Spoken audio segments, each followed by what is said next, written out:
Welcome to Flesh and Pod, a flesh and blood podcast, breaking down weekly news and notes from the tournament scene, community drama, game strategy, and more. And now, here are your hosts, Darick and Logan. Hello, and welcome to episode 206 of Flesh and Pod. My name is Logan. I am your host.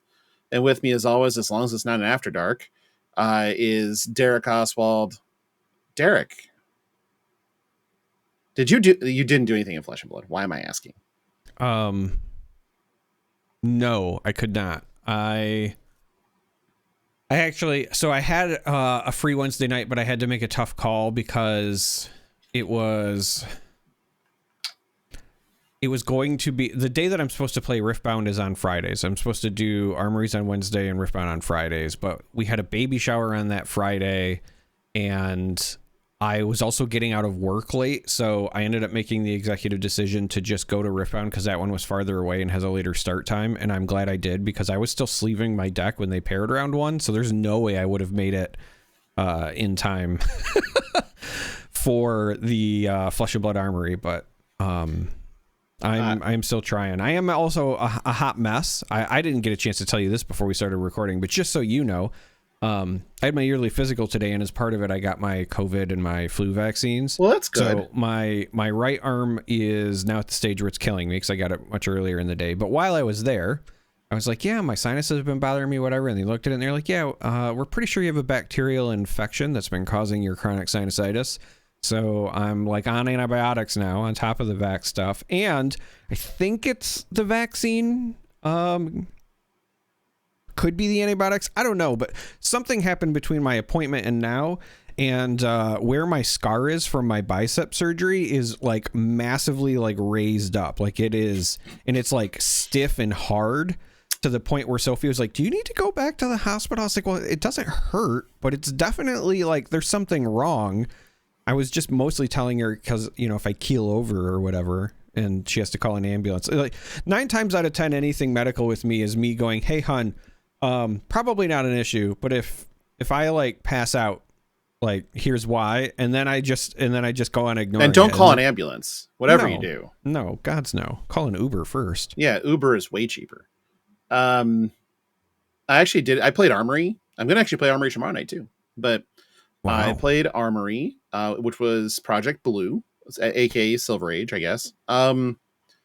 I played Briar. I think the longest one of my games went was 5 turns. The shortest one was a total of, I think each of us took 3 turns. Which was just Azalea, Briar, 2 ships passing the night who can present the biggest number. It's fun. It's very aggressive if you're doing that kind of shit. But it's fun. And I obviously made Briar the most obnoxious thing possible, which means there are 0 non-red cards in the deck. It's all reds. Yeah. Red line Briar. That's the way to go. Why would you even put anything that's not a red in the deck? I don't know. And so that was really fun. I forgot to put a Reaping Blade in the deck. So I just had to take a Starfall out of the cube and play with it. Still worked. Still fine. You don't activate weapon very often at all. So it's fine. No, not whatever. With all reds. I mean, you have 1 activation of Garland of Spring or Blossom of Spring, depending on what you want. And that's usually the only Starfall swing. The only things that cost anything in the deck are Vexy Malices, because sometimes 2 Arcane just kill somebody. But yeah, that's the deck. And my only loss was to an Azalea, who blew me up with a double Blood Rot turn. And when you don't have any blues, you can't pay for Blood Rots very easily. So, oops. I was still in a position where if I would have drawn one of the non-attack action block 3s, I still live. And actually probably kill them on the crackback, but c'est la vie. But the bigger thing is I finished the Runeblade cube. Yeah, I It is heard. 100% complete.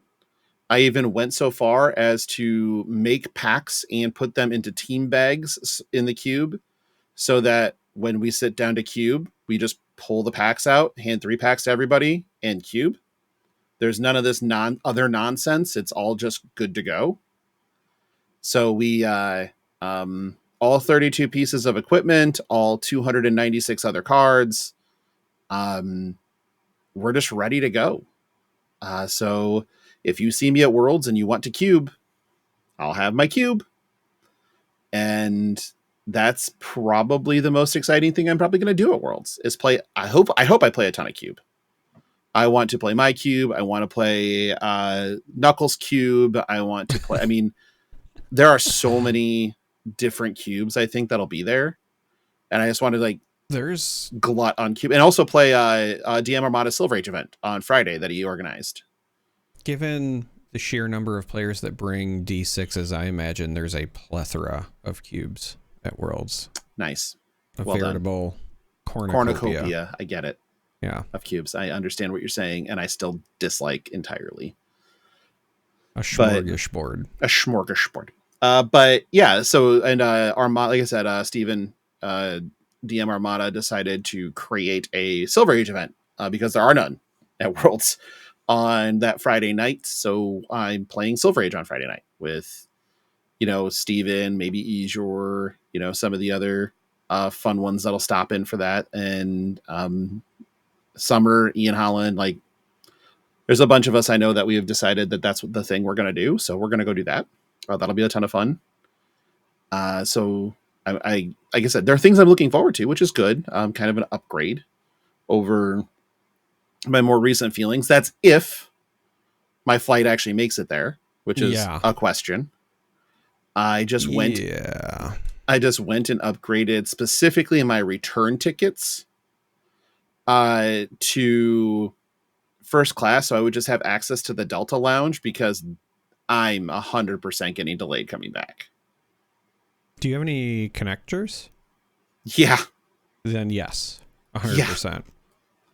I'm not so concerned with getting there, mainly because Atlanta to Philadelphia is a flight that probably happens. Yeah. More than likely.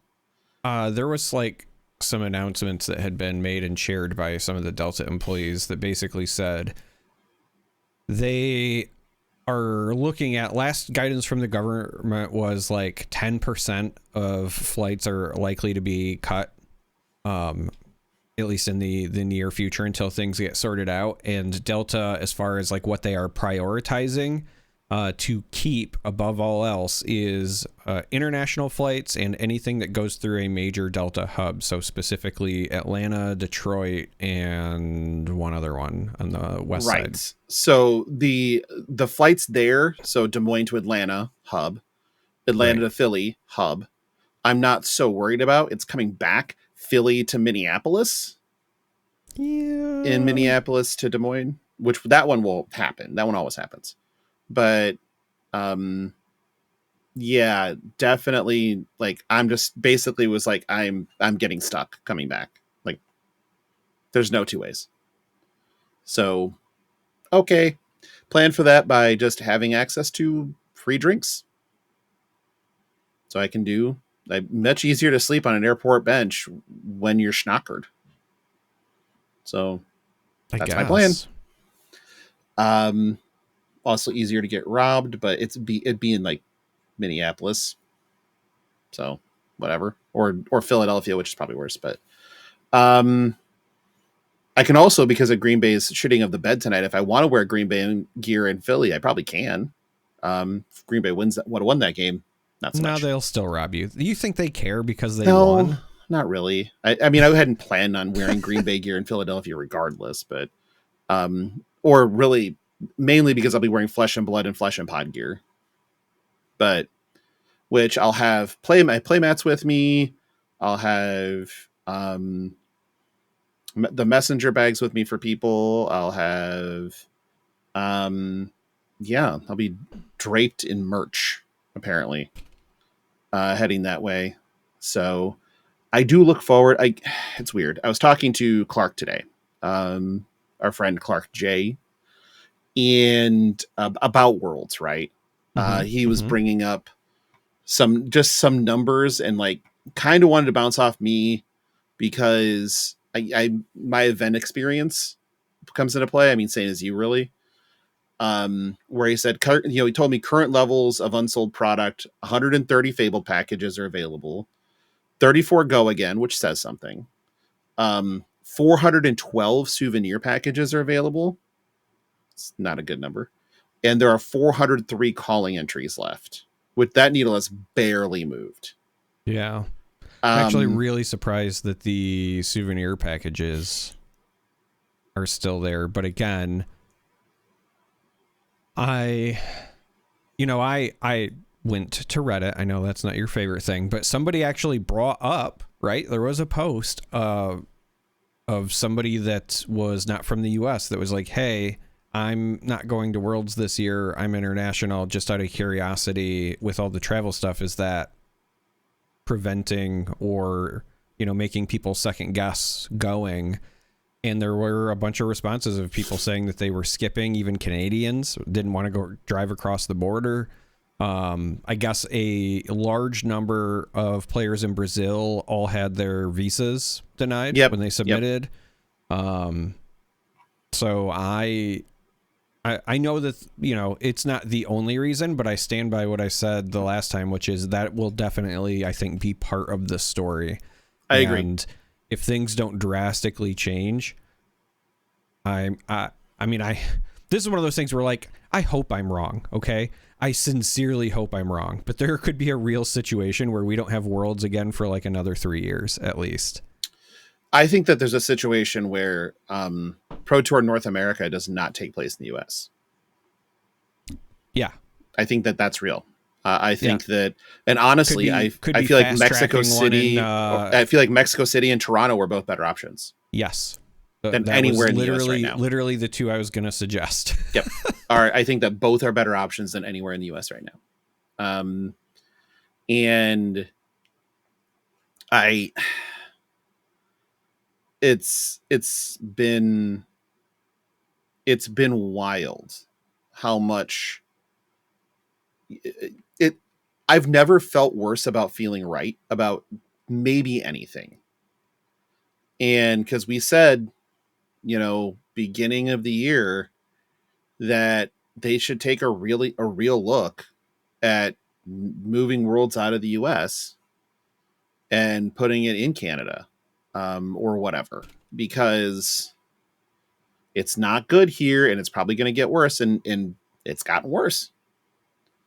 So, I also feel like and I don't blame anybody for skipping. I really don't. No, not at all. Quite honestly, there was probably a point in time not that long ago where if the Airbnb with the West Virginians wasn't in my name, I probably would have canceled my tickets. Now that's turned a little bit of a corner. In all honesty, I'm more excited to go now than I was. I'm just not. It's not the level of hype that I had to go to Prague, or I had to go to London, or I had even going to Nationals this year. But I mean, more than Nationals for sure. But that's all Josh Scott and Iswarni. And I, it's weird because it's knowing that I do have stuff to do that I want to do while I'm there. It's just also weird that it's not really LSS sanctioned stuff that I want to do while I'm there. Or I guess you should say LSS, like sanctioned events, because I will also say, I was thinking about this recently. One of the nice things that they do is, even if you're not going to play in like one of the big events, and even if you're not super excited to just spend all day side event grinding, like you might play in a couple or whatever, I still really appreciate that they offer the cosplay contest. They have the artists there. They have, right? And so, like, in my mind, yes, sanctioned actual events, I hear where you're coming from, but at least they're also. I will be taking part in sanctioned stuff. It's just I'll play a few side events that seem intriguing, and really that will be about, and then play a bunch of cube, hang out, say talk to people I miss that I don't get to see very often, bird some matches, but honestly, and it's very strange to me to feel that way, but hey, speaking of worlds related stuff, I did do something almost fab adjacent. Did you book a plane ticket to Philadelphia? No, they're still like $400, but I'm still watching. If like I've already decided that like if it's like the night before and then there's like an opening or a drop, I will still just make the trip. But no, the last time I looked, they were still like $400. No, what I did though was so what's your limit on price? I mean, I would prefer to get it as close to 2 as possible. Okay. Because like it's not really that crazy of a flight, and the fact that they're trying to offer like $400 for a hop, skip, and a jump feels weird to me. But well, I mean, for a lot of these, yeah. But next question. Could you... So if you do... Man. Yeah, all the non-stops are stupid. Yeah. I mean, theoretically, you can maybe fly standby. Or... God, that'd be wild. Don't do that. Yeah, I mean, sure. There might be just positions available. Who knows? But... Yep, I just I look once in the morning and once in the afternoon, and I keep checking. But the thing that I did that was fab adjacent was I had a wonderful conversation and had an opportunity to catch up with Mitch Leslie, aka Uber, who will be a caster at Worlds. Yeah, and it was wonderful to talk to him again and talk about cardboard. So yeah, that's fab adjacent, right? It is. That almost counts. Did you talk to him about Flesh and Blood? Yes. Well, there you go. Talked about several card games, in fact, but Flesh and Blood was there. So, yeah, I mean, there were events. So we'll cover them now because once we start getting into the other stuff, we'll stay in it. There were 2 events. There was a Battle Hardened in Edinburgh. There was a Battle Hardened in Rochester. Both were Classic Constructed. Both were won by Syndra. The Edinburgh one was David Caff on Syndra. The other one was, I believe, David. The website doesn't have it, but David, I believe it's David Wedley on Syndra over Eugene C on Reinar in the finals. So because Eugene, and so I think Syndra is chalk right now. Like that's just all there is to it. Syndra's chalk. It's the expected deck. Feels like Aurora during London Pro Tour meta. Like, not quite as obnoxious, but not that far off. It's interesting to see. So the Rochester Battle Hardened top 8, I did not see. It was kind of guerrilla casted by Mansant. So it was really hard to see what the top 8 was on YouTube and try to keep up with it. But I do know there was at least a Gravy, a Jarl, a Syndra, a Verdance, and a Reinar. But there was 8 different heroes that made up that top 8. The top 8 in Edinburgh was 3 Syndra, 2 Marionette, 2 Verdance, and a Florian. So it's kind of wild to me that the Marionettes kind of came out in force. Yeah. Happy to see it. I think that having Mario is a good thing. Yeah, and I think it was kind of only a matter of time because people are still, when I say people, I mean, Assassin enthusiasts or whatever, I think they're still just trying to come to grips with the bonds change, and I think Marionette is also capable of being built without it, especially because you have to focus on the marking and the other aspects anyway. So it could be one of those weird scenarios for Marionette specifically where it could be an addition by subtraction, because people are just like, oh, I've got like 3 extra slots to make the combo work or make my hero work, and they don't feel obliged, required to include the busted card. It does look like it was 132 players. So if you're wondering at all if format matters for these battle hardens, maybe. Yeah, maybe. That's certainly possible. But, and I believe that the round 9, you had both of the marionettes pair into both of the Earth heroes. So, ouch. Yeah, the Earth heroes are still problematic for a lot of assassins just because you help them. Right. Like, you're doing it for them. Even if you're trying not to, a lot of times you still help them. I think the only way you get around that is if you're on like a heavy dagger build with like Saver and some of the other dagger shenanigans, and you're trying to use the graphing calculators to your advantage. There are, I think, some builds that can work there.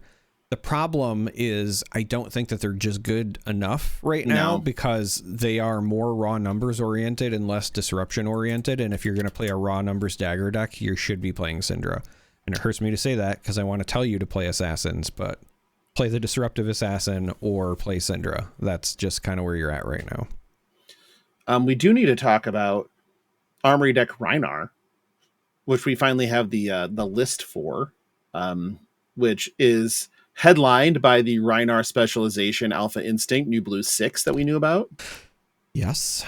We do get some new brute equipment. We get Torque of Vim, which is whenever it's battle worn block 1. Whenever you beat Trust, you may destroy this. If you do, the next brute attack action you play this turn, attack action card you play this turn costs 2 resources less to play.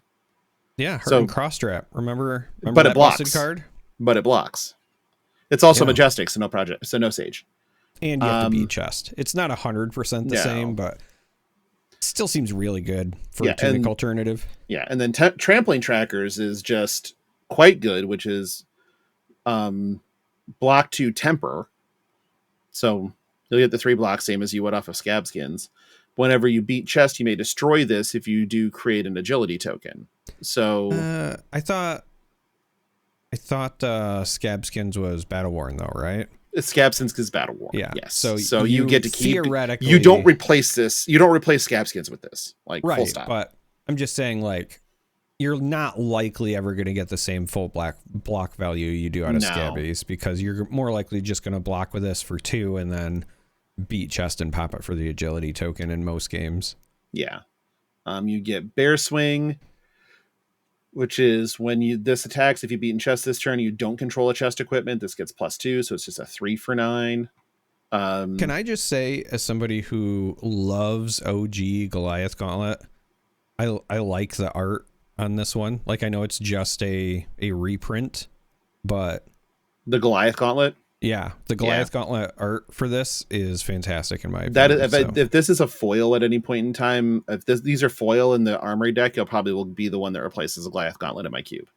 Yeah, or it could be in future gem packs too. Right. Bear Destruction is quite good. It's a 2 for 6 beat Chest. When this attacks, if you beat in Chest this turn and you don't control a Chest equipment, so again, you have Torque of Vim that you can destroy. This gets Go again. And the next brute attack action card you play this turn gets +2. So for 5 resources, you can do a 6 power Bear Destruction into an 11 power Bear Swing, which isn't bad. And that's without any other shenanigans. I think that is it for the cards in here that are specific to this set. Everything else has been, oh no, Smell Fear was the other one, which is 0 cost, 3 block yellow. If you've beaten chest this turn, I think this one's already been spoiled.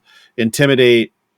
Your next brute attack this turn gives, if you intimidated 2 more times this turn, this gets +3. So, oh yeah. I think that one's been shown before. So overall, I mean, there are some additions in here that are quite, nice to haves.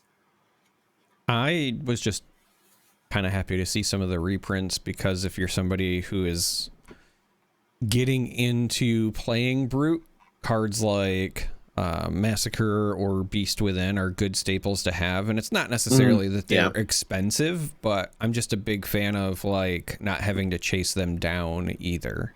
You know what I mean? Yeah. So, and I mean, Alpha Instinct is an auto 3 of in every Rhinar deck. Like full stop. Auto 3 of. Blue block 6. That's basically all you have to say. yeah. Thankfully, it is a Majestic by rarity, so not eligible for Silver Age. But ultimately, like, I think this deck does a lot. I think it's really good. I think that if you are into Brute at all, I thought Alpha Instinct was the one that doesn't have block. Isn't Wrecker Romp the blue block 3? they're both blue block 3s. They're both blue 6s, not block 3s. Blue 3s. Oh, yeah, okay. Yeah. So they're blue 6s. The blue 6s, which is also really important, but... Wrecker Romp blocks 3, Alpha Instinct blocks 0, but they're both 3 pitch. And 6s. So they're kind of exactly the thing. We've joked forever that you can make a blue 6 power that you can't actually play. It does not have the ability to be played. I have a question for the Brute players out there. Feel free to comment on the video or, say something in the Discord. Would you play a blue pitch 6 attack card? And you know what? I'll even say go ahead and give it the block 3. But it says if this card is, played or pitched, you lose 1 int for the turn. Yeah, I would say they probably take that. I feel like they would too. Right. I think that's just okay. Put 3 of them in the deck, whatever. Just don't pitch that one. Pitch something else. Or if you do, like, whatever. I'm just curious, like, what is too much of a drawback for what do you have to do to make it because in my head it's one of those things where you could pitch it in a pinch if you really needed and then just assess the penalty, or you still have access to, another thing that's 6 that you could discard, blah, blah, blah. So I'm just kind of curious what the threshold is for Brute players out there. Yeah, I mean, what if it was a blue 6, 3 cost to attack with it. Make it a 4 cost to attack with it. That says if this is discarded, destroy a headpiece you control. Yeah, there could or be destroy like a foot, or destroy legs you control, or a whatever. Chest. Or yeah, sure. Because then it plays into the beat chest stuff. I could also see stuff like, a blue no block 6 power that's like when this is pitched, lose 2 life, something like that. I know they would. I'm just saying. Yeah, there's got to be a line, and I'm kind of curious where it would be for a lot of Brute players. It's interesting to where I don't know where it is, but it's somewhere. It's just Jesus. Tell us in the comments after you've hit the like button, after you've hit the subscribe button. The subscribe button. Yeah, that'd look be at nice. Me doing the thing. You're doing the thing. I'm so proud of you. Thing. Yeah, so it's a good product, I believe. Now let's talk about Worlds. This is a weird one, and I know we've already started in on this conversation, but one, the hype level feels low, and just across the board, the hype level feels low. I don't know. I mean, I can only guess as to the whys for that. I think some of it has been desirability of the promos involved and stuff like that, and the packages not having things that people actively want right now.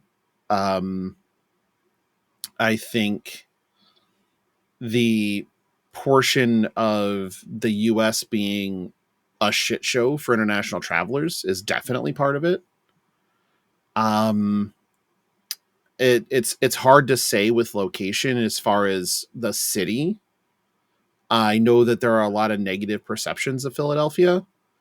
I've never had issues there myself. I hope that continues, but I mean, it can be a rough town, but so can a lot of places. Detroit can be rough. Chicago being rough. They put a fucking pro tour in Baltimore. I mean, look, Like, if you are not Santa Claus at an NFL game, you don't have to worry. If you're feeling like unsure, there's a documentary that you could watch that actually I think highlights the best parts of Philly. It's called It's Always Sunny in Philadelphia. It's a very large documentary though. Honestly, I'm going to be really disappointed if 3 Floating doesn't release like an After Worlds vlog that starts with the gang goes to Worlds. I don't know that I honestly don't know that they would lean in. It seems like they are at least to the public. They are a little more. God, there's no good way for me to put this. That's the straight shitty part. edge. No, I think commercial. No, see, that sounds like a slur. You take that back. Wow. Okay. I'm just gonna be Jesus. Like, you could have said corporate or something else, and it still would have been just as bad. Like those are all bad. Brand friendly? How about brand friendly? Caters to all audiences. There we go. Don't involve brands. That's still corporate, man. Oh Jesus, sorry. Look, that was a slur. They're looking. Look, they're looking to cater to a broader audience. Yeah, I know what you're saying, but I know secretly that they dabble. So I know they dabble. I'm well aware. I think it would be quality a fun video. time with those kids. But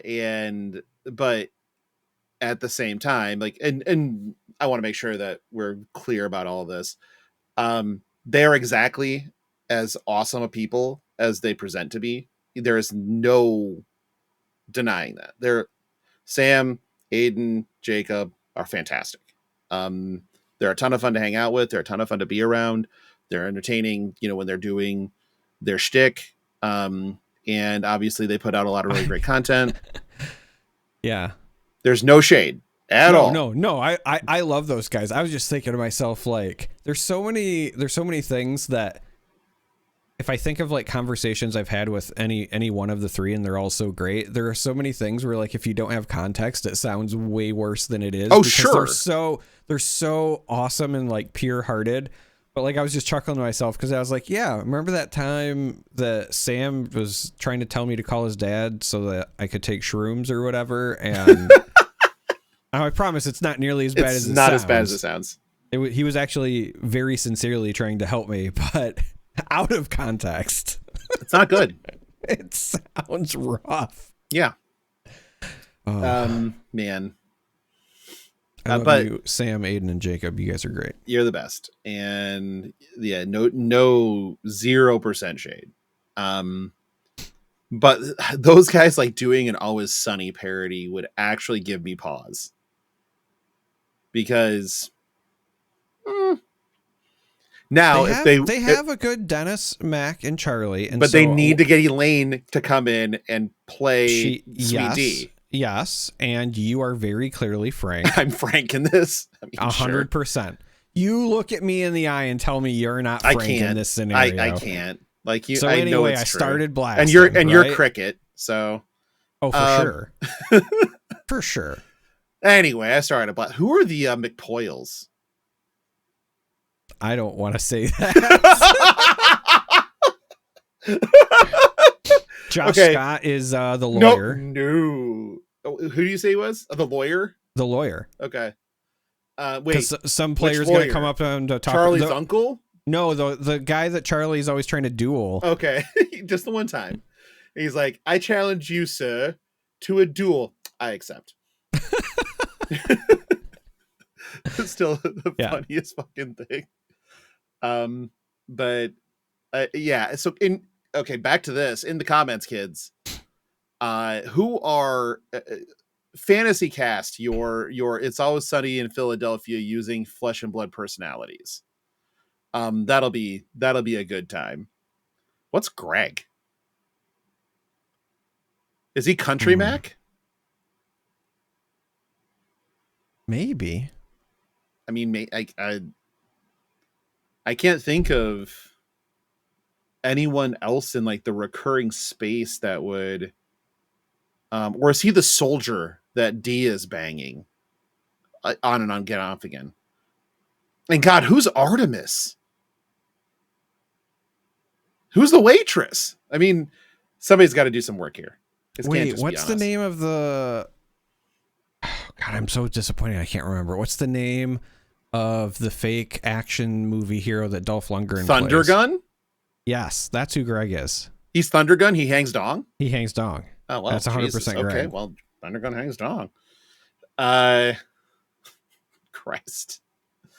Yeah, I mean, if we were entangling, if we were trying to not get canceled, this is the conversation we shouldn't have, but I don't think we give a fuck. But kind of back to the story at hand here. I have a lot of weird thoughts about this world. Specifically, I don't know like how this is going to feel attendance wise. It might feel smaller than a Pro Tour. I don't know. I won't be there for the keynote, sadly, because I get in later on Thursday night, if I get in at all. But it's I don't know. Like it just doesn't have the vibe right now, and maybe that changes when I walk in the door. Who knows? But right now, just kind of not feeling it. I'm excited to talk to, the guy that obviously Iswardi, who is doing a killer commission for me.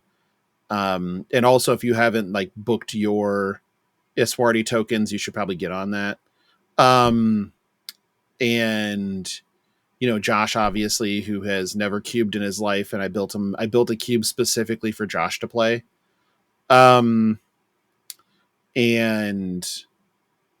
then also just talking to the PCG guys. I mean, Heiner won't be there, sadly, but there will be plenty there. And I want like those conversations are good ones to have. And then obviously talking shit to Peter at MinMax because he still doesn't sponsor our show. He doesn't sponsor our show. And he never will if you keep talking shit. He never will, period. Like, he's smarter than that. So no. Maybe if we were a little more commercial, more brand friendly. Maybe. You asshole! What a horrible thing to say. Listen, you know what I was trying to say. I just couldn't find the right word. One of them is literally Max the Hype Nitro Anarchy. Come on, man. Like, that is the fakest anarchist shit. He's Holden Caulfield. He's not fucking anarchist. He's just faking it till he makes it, man. You got to give him some time. I appreciate his hustle. I just don't appreciate the co-oping of an attitude that doesn't belong to him. My culture is not your costume, he says.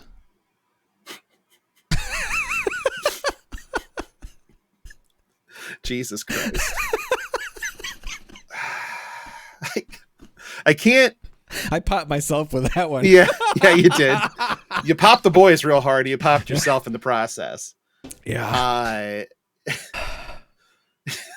can't. Dear God. I can still remember the first fucking time somebody said that to me. And I just stared at them. Because it was somebody in like kind of like goth emo space.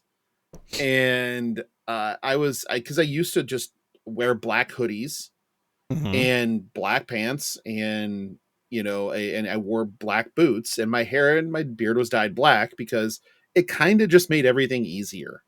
If I don't have to color coordinate, I don't give a fuck. Everything matches everything. It's fine. So it was not done to make any statement. And I want to say it was an AFI show. And somebody said that to me, and I just dead stared at them. I'm like, so you're saying your culture is Dickies, a hoodie from Kmart, and some shitty hair dye? That's it? I was very confused. But my culture is not your costume is still S tier. Way to bang that one home. It's almost as good as this, you know. It's right up there. But let's get into a little bit of prediction territory for Worlds now. I think that Classic Constructed is going to be a good amount of Syndra. Mm-hmm. Mainly the people that are prepping outside of teams. I don't know that teams are going to come on Syndra. If they come as, wow, that was not, I really should have rephrased that. Fuck me. That was terrible. So I think several teams will also bring Syndra. That's better. Much better. Yeah. But I think some will. There's some room in that. I still think that Kasai is a better choice than people give credit for. I think there's a lot of decks that could do well, but I expect a lot of the big three, and by that I of course mean Syndra, Gravy, Verdance. And I don't know if it'll be in the 4th slot or the 5th slot, but I would also not be surprised if we see like Florian in the top 5. He's been slowly making a comeback, very efficient. Both the Earth Heroes I think just are right now, but I think that maybe more so than any other year, because the big three also have such a really good kind of like triangle going on, that old rock, paper, scissors. I think more than any other year we've had, the like other formats of Worlds are going to have a bigger impact. Potentially. Right? Because I think if KO and Kano did not die.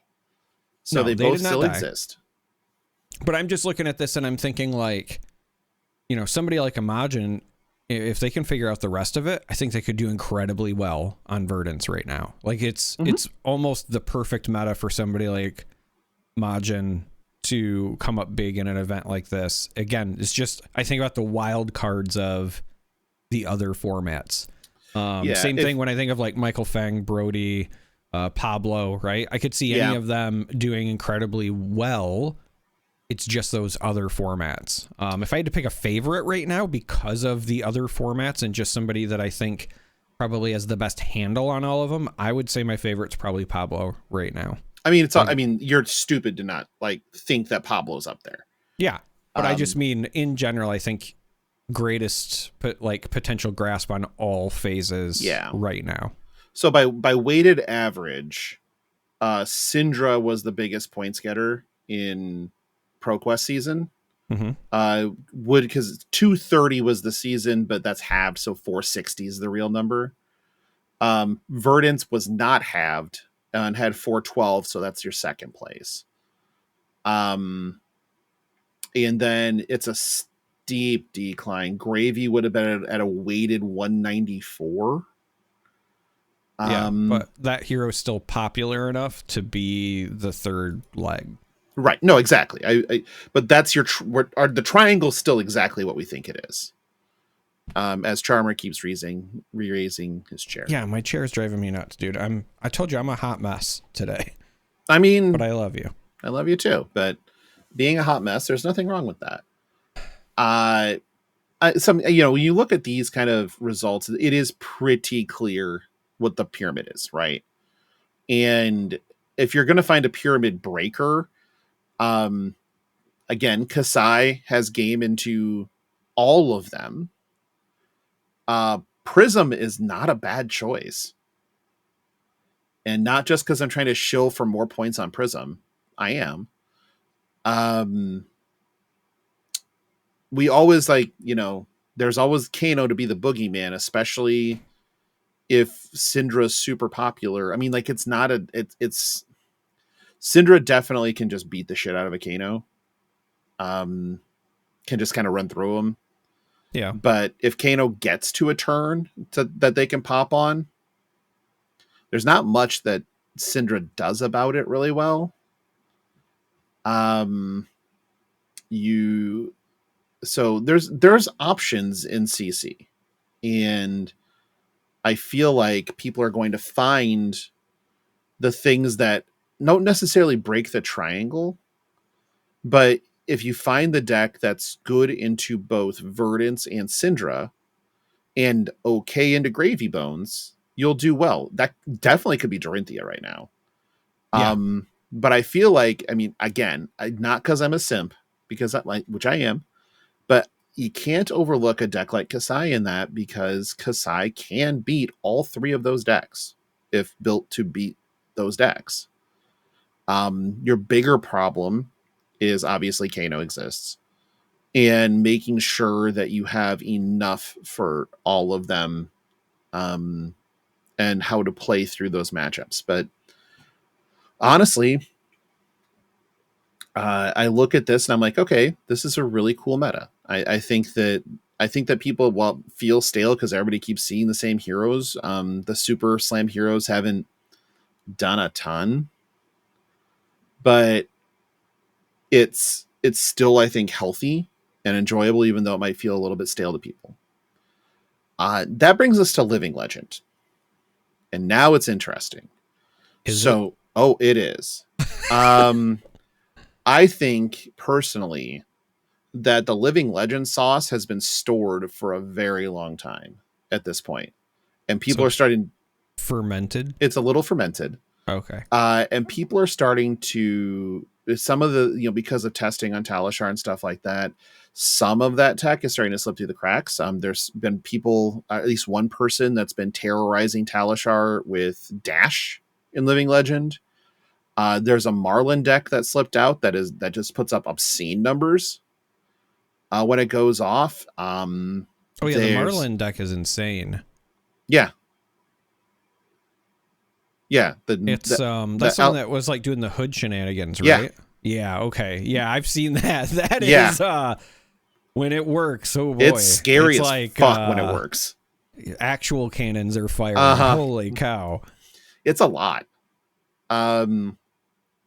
So there's, any number of wild things out there that I think people have slept on. Now, granted, we've seen that Viserai and Starvo are still, and Zen are still the big things to worry about or whatever.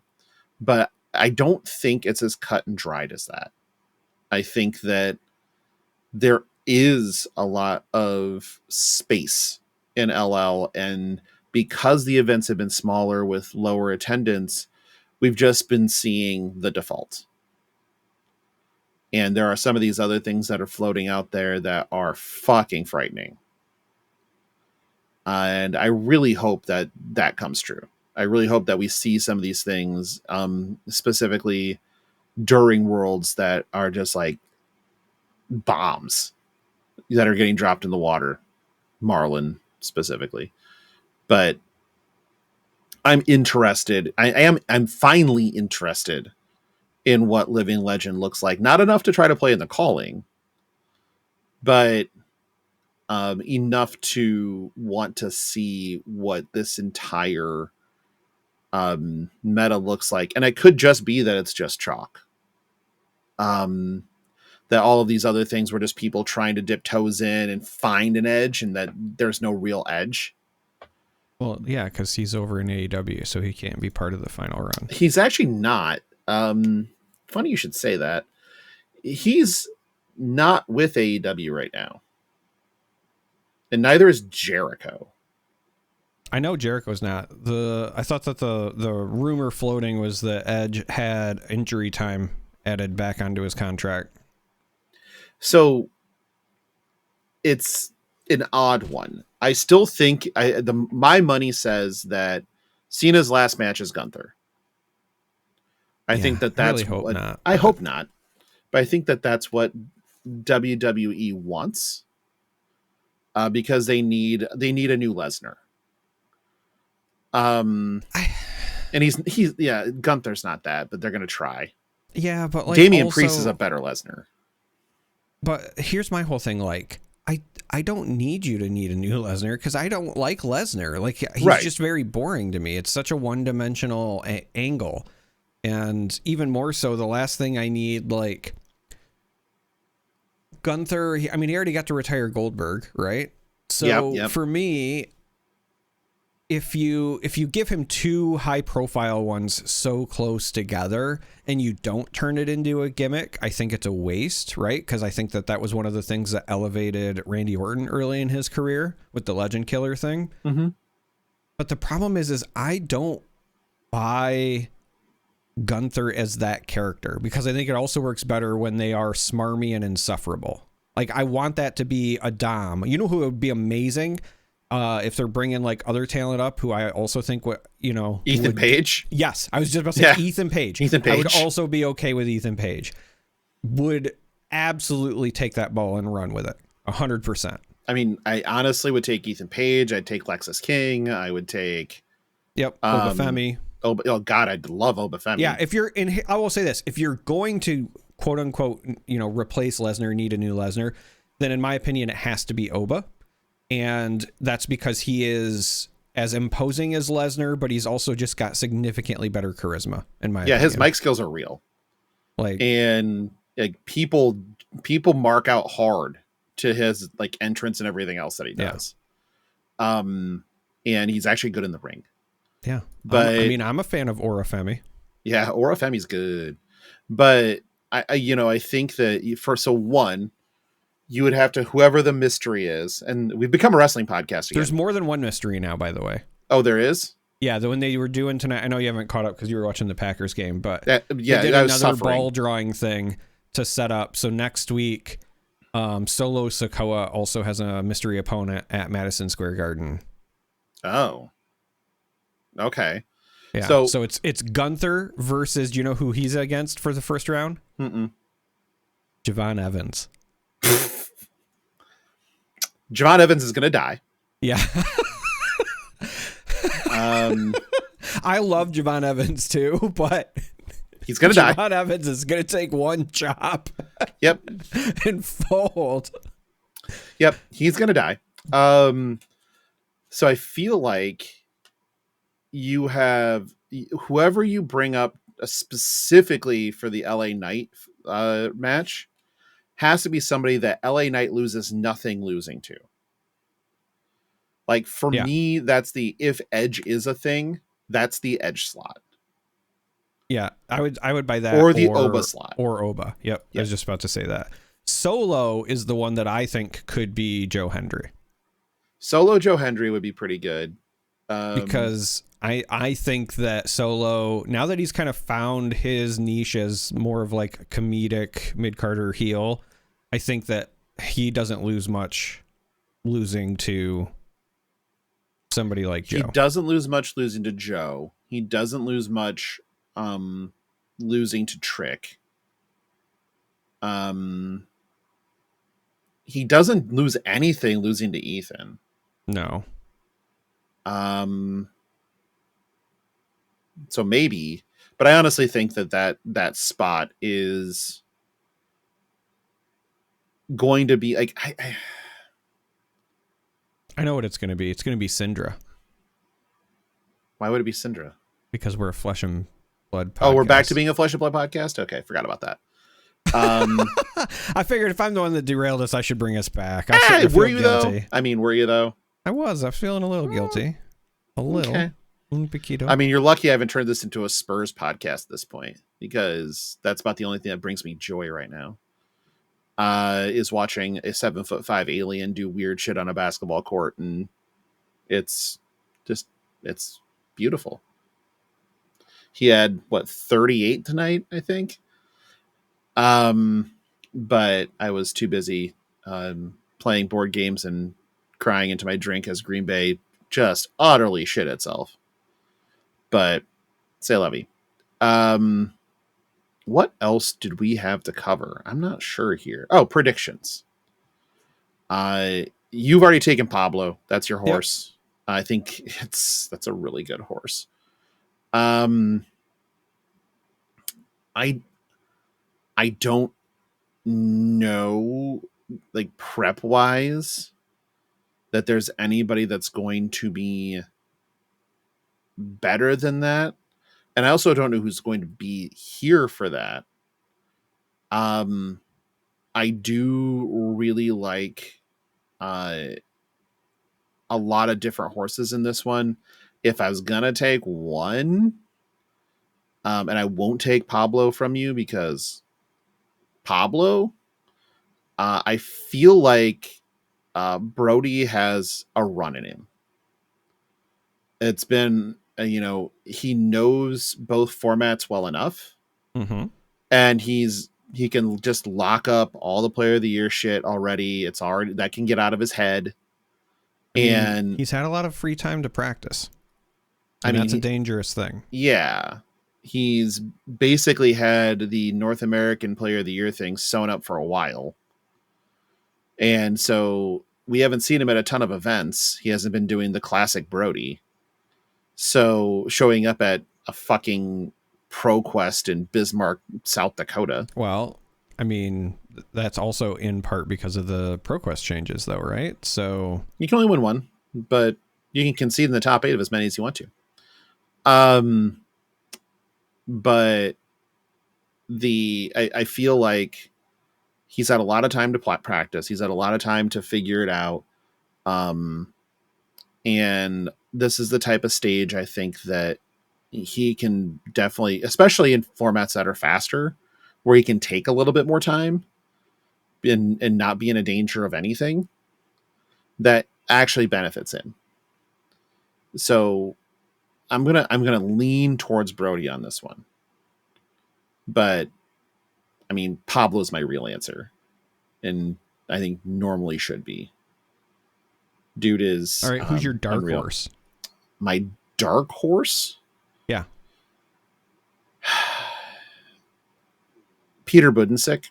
Damn you! That was mine. Yeah, I think it's Peter.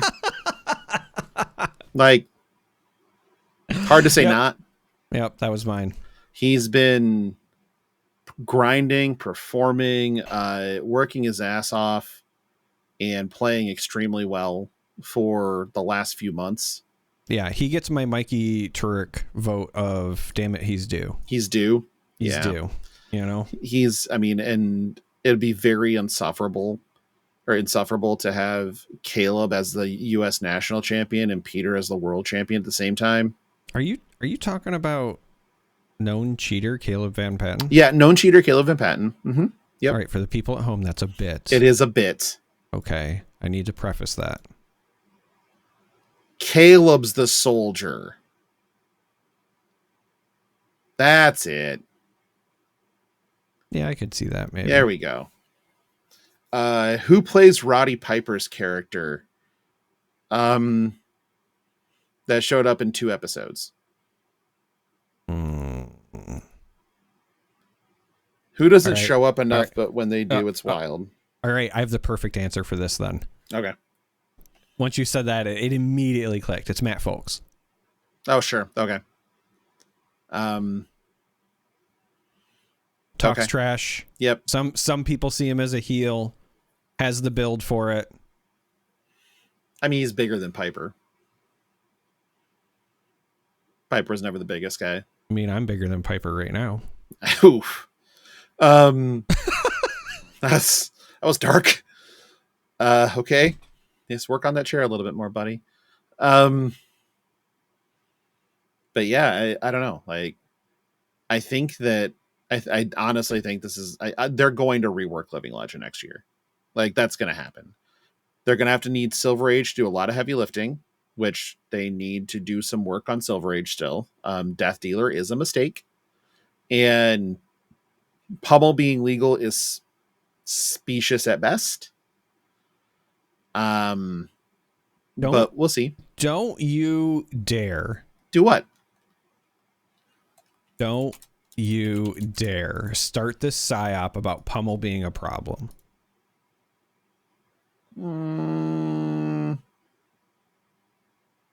It's not a psyop. Pummel's a problem. Pummel's not a problem. Pummel's definitely a problem. You're over here playing like Redline Briar, and you have the audacity to say my Pummel's a problem? I am playing Redline Briar because, in my opinion, Briar shouldn't be legal. The hero. So, that's my opinion. I mean, it might not be for long. But... Not if there's another fucking LL list for it, because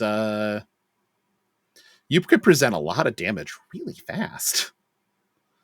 And I think Briar and Zen are both in that kind of tier of heroes that shouldn't be legal. Yeah.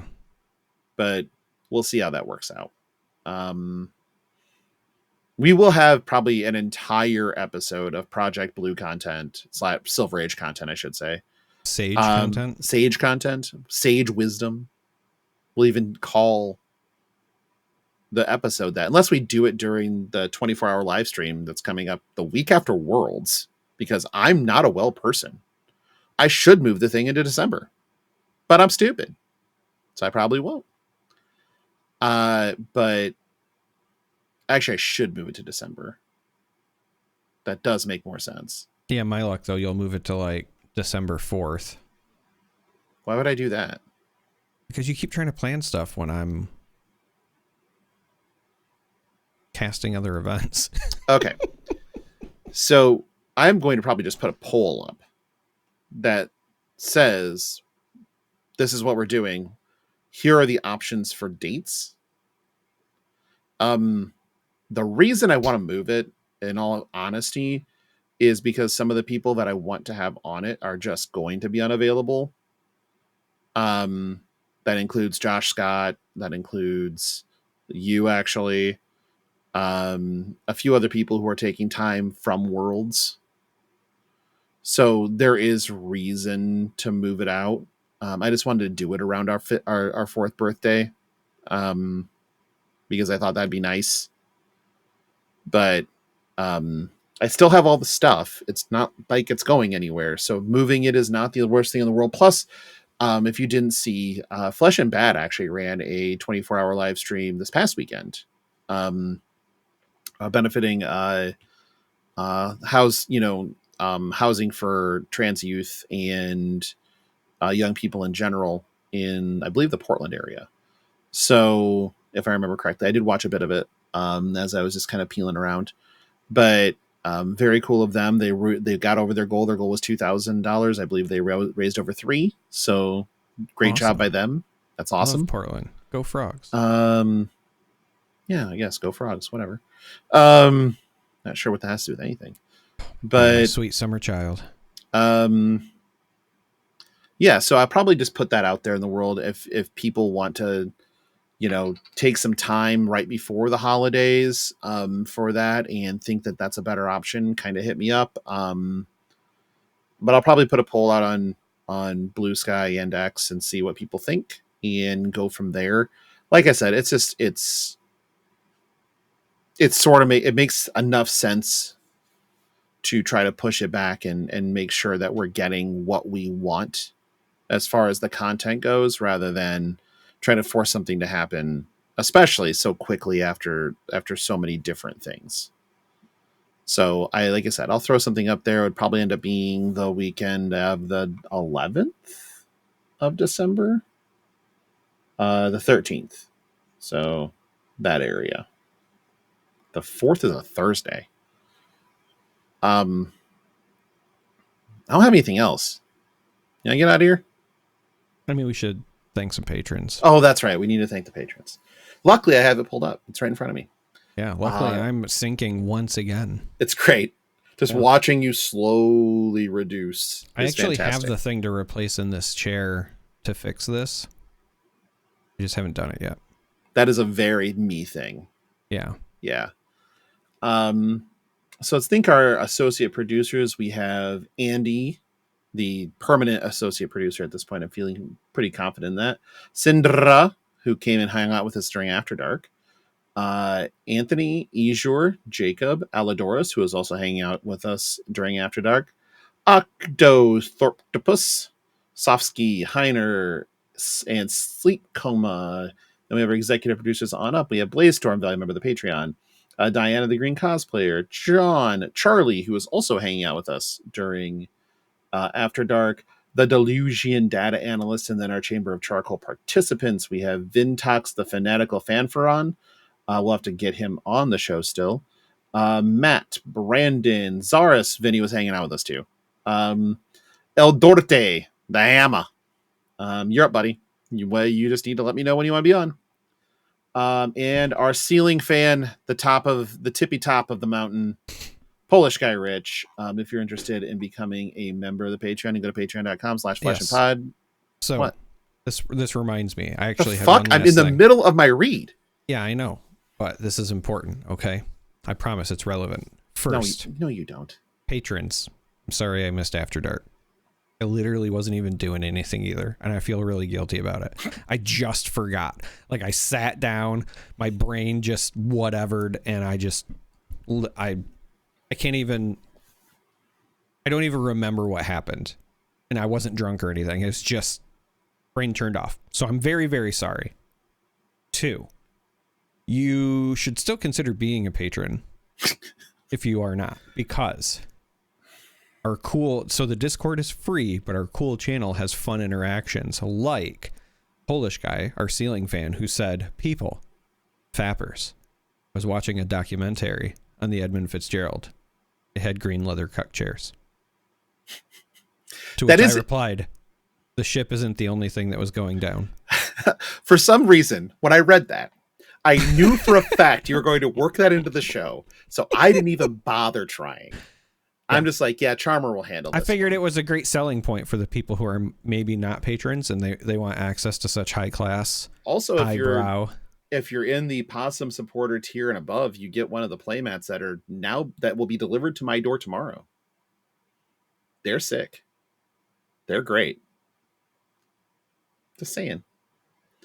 Went back to the merch cycle again, but thank you to our friends at gamergoblin.gg for everything they do, including our merch when it comes to playmats and beanies and hats and stuff like that. I got you a hat, Darick. I love hats. I know you do. You have an LSS one that Trevor gave you that you conned him out of. But I did not. But you did. I did not. Guilted. But you did. I'll accept, but con. Guilted, fine. Guilted. But yeah, God, next thing you know, you're going to call me commercial. I would never. I would never. Well, actually, that's not true.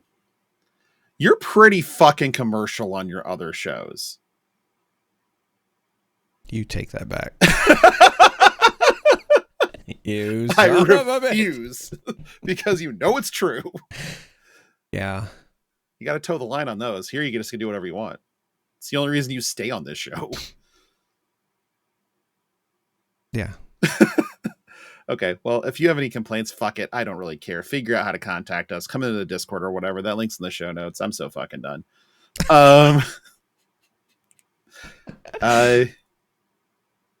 Or you hit up Charmer at what's your handle on Discord? At IMJORMAN. That's right. And just let him know that you and don't. I very specifically, like, if you want to tag me on Discord, you should do it with pictures of it snowing. I love snow. Oh yeah, absolutely. You are a known snow lover. Bricked up over snow, so just tag me and be like, "Look, it's snowing." There's so many layers to why that's funny. I know. I'm very aware. That is a better joke than anyone is aware of outside of a scant few. So I'm thoroughly impressed by that delivery, that snaking it in. I mean, yep. you just did it all. I know I'm on a heater tonight. You're a bit of a heater. Not gonna lie, it's a bit of a heater. We should probably just keep the show going so you can keep firing away. But This isn't a school shooting, so we got to get out of here. Oof. I don't like that one. Yeah, that you one just felt made bad. it sad. Yeah, I just did make it sad. You know who makes things sad? Me. And my culture is not your costume. It plays so well. Oh my god. All right, I gotta get out of here before we get canceled. So thank you everybody for joining us.